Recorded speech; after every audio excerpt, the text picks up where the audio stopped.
हम ऊपर की तरफ जाएंगे। यही गिरनार पहाड़ है जो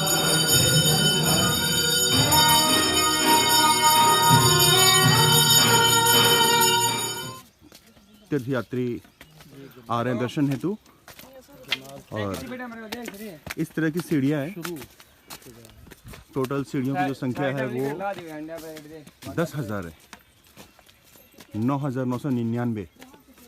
तो हम लोग अभी 750 सीढ़ियों की संख्या तक पहुंच आए हैं। पहला मुश्किलात हो रही है और ये चारों तरफ जंगल आप देख सकते हैं। गिरनार के पूरे पहाड़ी श्रृंखला जो है वो जंगलों से भरा हुआ है। और हमें बताया गया कि यहाँ पे कुछ जानवर जो है वो हमेशा ही मिलते रहते हैं, जिसमें सियार है, तेंदुए हैं और शेर हैं। इसलिए कहा जाता है कि अकेले आप यात्रा पे ना आए, साथ में ज़रूर किसी को लेकर आए। यद्यपि कभी इस तरह की बात नहीं हुई है कि किसी जानवर ने जानलेवा हमला किया हो या कुछ बहुत ही अप्रिय घटना घटी हो, लेकिन फिर भी। और सबसे अच्छी बात यह है कि ऊपर आप देख सकते हैं, मैं आपको दिखाने की कोशिश कर रहा हूँ। ये जो है वो रोपवे, ये रोपवे बन रहा है। आपको इस सामने आपको एक रोपवे का जो पार्ट है वो मैं आपको दिखा रहा हूँ, देख सकते हैं। तो ये रोपवे है और मैंने आपको बताया था कि अभी यहाँ फ़िलहाल इंसानों को जो कि यात्रा करने के लिए आए हुए, उनको इस रोपवे से गंतव्य स्थान तक पहुँचाने की सुविधा अभी फ़िलहाल शुरू नहीं हुई है। लेकिन कुछ ज़रूरी के सामान, पूजा सामग्री या अन्य वो सामान जो दैनिक कार्यकलापों के लिए आवश्यक हैं, उनको उस शिखर तक पहुंचाने की शुरुआत हो चुकी है। आप देख सकते हैं। इस पहाड़ की एक विशेषता ये है कि देखने में अन्य पहाड़ों से थोड़ा सा ये अलग दिखता है। इसमें अगर आप थोड़ा सा गौर से देखें तो इसमें अलग अलग थोड़े से एक बड़े बड़े छिद्र से पहाड़ के अंदर आप देख सकते हैं। इसके बारे में कई मान्यताएं ऐसी हैं। कुछ लोग बोलते हैं कि पहाड़ बिल्कुल खोखला है। अब खोखला है तो मैं मानता हूँ कि सिर्फ एक मान्यता होगी या कुछ ऐसी दंत कथाओं से जुड़ी हुई कुछ चीज़ें होंगी, लेकिन ये बात तो सच है कि ये पहाड़ों में छिद्र से बहुत सारे बने हुए हैं। और मेरे ख्याल से ये छिद्र दर्शाते हैं कि पहाड़, जैसा कि मैं आपको पहले बताया था कि ये पहाड़ जो है वो हिंदुस्तान के सबसे पुराने पहाड़ों में से इसकी गिनती होती है। इवन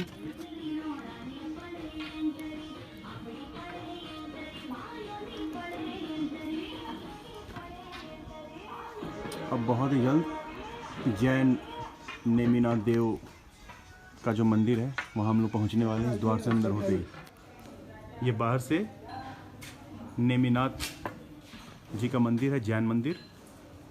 और जैसा मैंने आपको बताया, नेमिनाथ जी जैन धर्म के 22वें तीर्थंकर थे। पहले तीर्थंकर थे ऋषभदेव जी। नेमिनाथ जी 22वें तीर्थंकर थे और 24वें तीर्थंकर जो कि अंतिम तीर्थंकर थे वो थे महावीर जैन। तो अंदर जाने का ये रास्ता है, ये प्रमुख द्वार है। यहाँ से होते हुए आप अंदर जा सकते हैं। रिकॉर्डिंग नहीं करिए। और यहाँ भी कुछ निर्माण के कार्य चल रहे हैं। और इस मंदिर को लेकर थोड़ा सा एक विवाद है। विवाद इसके निर्माण को लेकर है, क्योंकि कुछ लोग कहते हैं इस मंदिर का निर्माण जो है वो बिहार में मौर्य साम्राज्य के जो संस्थापक थे, चाणक्य के शिष्य चंद्रगुप्त मौर्य ने कराया था ईसा पूर्व 650 साल पहले। और कुछ लोग कहते हैं कि इस मंदिर का जो निर्माण है वो यहीं गुजरात में ही एक पाटनी जगह है, वहाँ के राजा, उनके शायद कोई मंत्री थे उज्ज्वल सिंह, शायद उन्होंने कराया। क्योंकि इस पर लेकर थोड़ा सा कुछ स्पष्टता नहीं है, लेकिन जिन्होंने भी कराया था बहुत ही एक अच्छा मंदिर का निर्माण हुआ है। बहुत ही बढ़िया मंदिर है। यहाँ एक बार तो आपको दर्शन करने के लिए ज़रूर आना चाहिए। ये आप देख सकते हैं नेमिनाथ जी का मंदिर है। नेमिनाथ जी जैन धर्म के 22वें तीर्थंकर थे। पहले तीर्थंकर यानी कि जिन्होंने जैन धर्म की स्थापना की थी वो ऋषभदेव थे। नेमिनाथ जी 22वें थे और 24वें तीर्थंकर महावीर जैन थे। तो ये नेमिनाथ जी का मंदिर है, जैन मंदिर, बहुत ही विशाल।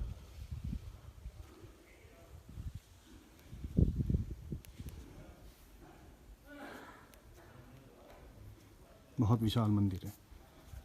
आप ये देख सकते हैं वास्तुपाल तेजपाल जैन मंदिर, बहुत ही प्रसिद्ध, बहुत ही विख्यात जैन मंदिर। लेकिन इस समस्या की बात यह है कि हम लोग जिस टाइम पे अभी यहाँ पे पहुँचे हैं, यहाँ के द्वार बंद हैं, तो हम अंदर जा नहीं सकते हैं। तो हम बाहर से ही आपको दिखा रहे हैं। जैसा आप देख सकते हैं ये अभी निर्माणाधीन है। बहुत सारे कार्य यहाँ पे अभी चल रहे हैं निर्माण से संबंधित। अभी ये इसकी भव्यता आपको समझ में नहीं आ रही होगी क्योंकि ये कार्य अभी निर्माणाधीन है, लेकिन एक बार ये बन जाने के बाद ये बहुत ही भव्य जैन मंदिर बनने जा रहा है। इसका नाम है, जैसा मैंने बताया, वास्तुपाल मंदिर। देख सकते हैं आप, ये मुख्य द्वार है, टेम्पल ऑफ वास्तुपाल लिखा है। और आप देख सकते हैं ये मुख्य मार्ग मंदिर का बनने जा रहा है। ये निर्माणाधीन अवशेष सारे पड़े हुए हैं। जय श्री गौमुखी गंगा गिरनार दर्शन। हमारे रास्ते में एक गौमुखी दर्शन भी है। और ऐसा कहते हैं कि एक गौमुख से पानी का स्रोत है। वैसे आप इस गिरनार पर्वत पे पानी का स्रोत बहुत ही दुर्लभ है और पानी की एक एक बूंद की कीमत है, क्योंकि पानी यहाँ पे आसानी से उपलब्ध नहीं है। और जो भी पानी का स्रोत है वो नीचे से आता है या फिर बारिश के पानी को ये इकट्ठे करते हैं यहाँ पे और उसका उपयोग करते हैं दैनिक जीवन में।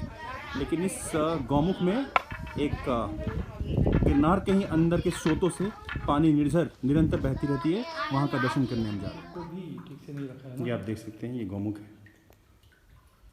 एक गाय के मुख की तरह एक आकृति बनी हुई है। इसमें से पानी अनवरत निरंतर बहती रहती है। वैसे मैं आपको पानी दिखा नहीं रहा हूँ क्योंकि पानी बहुत ही गंदा है। स्वच्छता नामो निशान नहीं है स्वच्छता की, तो मेंटेनेंस पे एक बहुत बड़ा क्वेश्चन मार्क है। लेकिन हाँ, ये क्योंकि आस्था का विषय है इसलिए इस पर मौन रहना ही बेहतर है।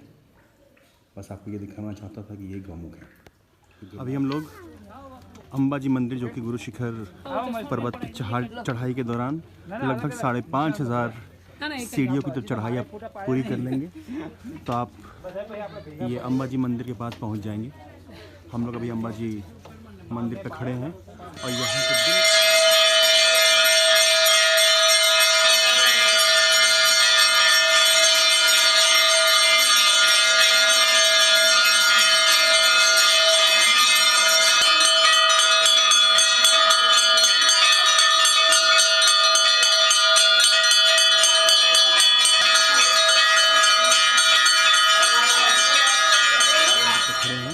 और यहाँ से बिल्कुल सामने ये जो आप शिखर देख रहे हो, मैं आपको जूम करके दिखाता हूँ।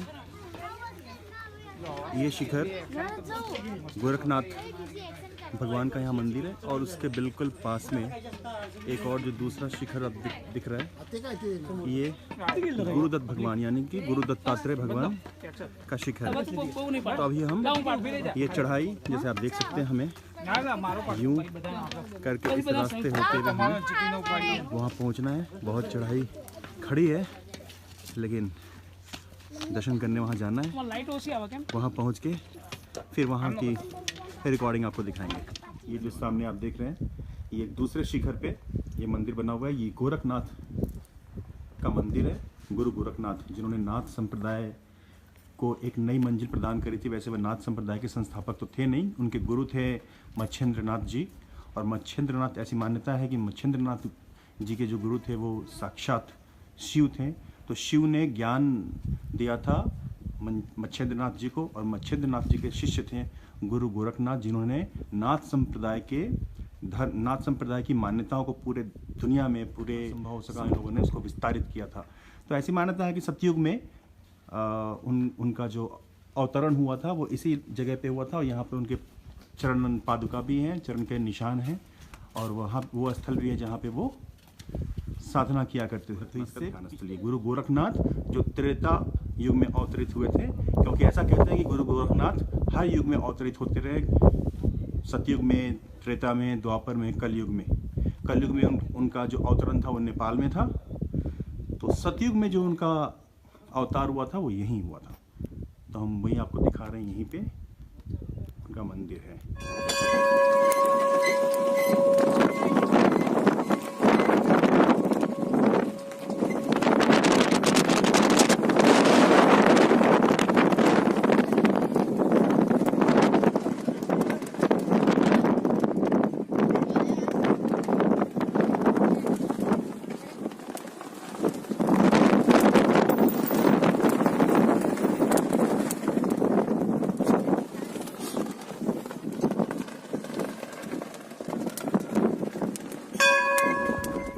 ये सामने का जो शिखर है ये गुरुदत्त शिखर है, यानी कि भगवान गुरु दत्तात्रेय। इस शिखर आप देख सकते हैं, ये बहुत ही मुश्किल चढ़ाई है, लेकिन असंभव तो बिल्कुल भी नहीं है। ये आप देख सकते हैं श्री गुरुदत्त, यहीं से हमें ऊपर की तरफ ये रास्ता जा रहा है। हमें उच्च वो शिखर जो सामने आपको दिख रहा है, वो शिखर, उस शिखर पे गुरु दत्तात्रेय का मंदिर है। बस थोड़ी दूर की बात है, हम कुछ ही पलों में पहुंचने वाले हैं। और इस मंदिर गुरु दत्तात्रेय जो है, उनकी महिमा के बारे में बस इतना कहना चाहूँगा कि गुरु दत्तात्रेय में भगवान ब्रह्मा विष्णु महेश तीनों ही निहित हैं। ये अनुसुईया माता और महर्षि अत्रि के पुत्र थे। एक लंबी कहानी है कैसे त्रिदेव आके माता अनुसुईया का परीक्षा लेते हैं, उनके सतीत्व का परीक्षा लेते हैं, और माता अनुसुईया ने उन तीनों ब्रह्मा विष्णु महेश को पहचान के उनको जल छिड़क के उनको बाल अवस्था में पहुंचा देती है। फिर वो त्रिदेव की पत्नियां आती हैं और उनको शाप मुक्त करने के लिए कहती हैं, जो माता अनुसुईया ने किया। उसके बाद माता अनुसुईया ने वरदान स्वरूप मांगा कि आप तीनों का अंश मुझे अपने बच्चे के स्वरूप में चाहिए। तो उनको एक पुत्र रत्न की प्राप्ति होती है, जो कि गुरु दत्तात्रेय थे, जिनमें ब्रह्मा विष्णु महेश तीनों ही सम्मिलित थे। यही कहानी है, बस हम उन तक पहुंचने वाले हैं।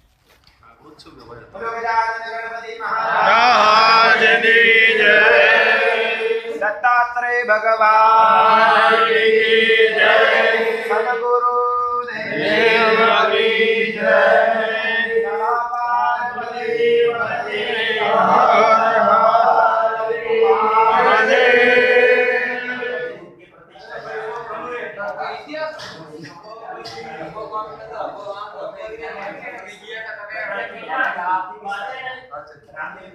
आप देख सकते हैं ये श्री गुरु दत्तात्रेय गिरनार चैरिटेबल ट्रस्ट कमंडल कुल संस्थान गिरनार पर्वत है। ऐसा कहते हैं कि गुरुदत्त यानी कि गुरु दत्तात्रेय भगवान यहाँ पे धुनी रमाया करते थे, और वो धुनी आज भी वैसे ही जागृत है। के बारे में ये अंदर यहाँ पे भोजन प्रसाद देते हैं। तो अभी हम लोग गए थे, तो वहाँ पे जो यहाँ के पुजारी हैं और यहाँ के जो साधु हैं, उनसे हमारी कुछ बातचीत हुई थी। उसमें पता चला कि वो धुनी जो गुरु दत्तात्रेय ने हजारों साल पहले इसको जागृत करी थी, वो आज भी जागृत है। ये बस 1 मन लकड़ियाँ यहाँ पे डाली जाती हैं। 1 मन मतलब 40 किलो होता है। 40 किलो लकड़ियाँ ये डालते हैं, और अग्नि में माचिस का इस्तेमाल नहीं होता है। वह स्वतः जागृत धुनी आज भी है। लकड़ियाँ डालते ही अग्नि स्वतः प्रज्वलित हो जाती है। ये कितना सच है कितना झूठ है, इसके अंदर जाना बेहतर नहीं है। बस ये विश्वास आस्था की बात है। अगर ये सच है तो माना जा सकता है कि ये चमत्कार है, ये अदृश्य शक्ति आज भी यहाँ पर कायम है। और ये अदृश्य शक्तियाँ आप यहाँ पे जब आओगे तो आप महसूस कर सकते हो। तो इसके बिल्कुल ऊपर मैं आपको दिखा रहा हूँ, हम लोग बिल्कुल इसके ऊपर इस शिखर पे, यहाँ आपको एक मंदिर दिख रहा होगा। हम लोग यहाँ से आ रहे हैं, यहाँ भी, क्योंकि यहाँ पे गुरु दत्तात्रेय जो थे वहाँ वो समाधि ध्यान लगाया करते थे, और एक दिन यूँ ही समाधि लगाते वो स्वतः अंतर्विलीन हो गए थे। और चरण के जो पादुका चिन्ह है वो आज भी है। तो उनके दर्शन करने के लिए दर्शनार्थी यहाँ पे आते हैं। तो गुरु दत्तात्रेय की एक मूर्ति बनाई गई है, और एक स्वतः जो निर्माण की गई, जो स्वतः निर्मित स्वयंभू जो चरण पादुका है वो है। तो यहाँ वो ध्यान लगाते थे, और यहाँ से डेली वो नीचे उतरकर पहाड़ों से नीचे आते थे, और इस जगह पे आकर धुनी रमाया करते थे। तो दोनों हम लोग गिरनार पर्वत के सबसे उच्च शिखर की चढ़ाई हम लोगों ने भगवान की कृपा से हम लोगों ने कंप्लीट कर ली है, और अब हम लोग नीचे की तरफ उतर रहे हैं।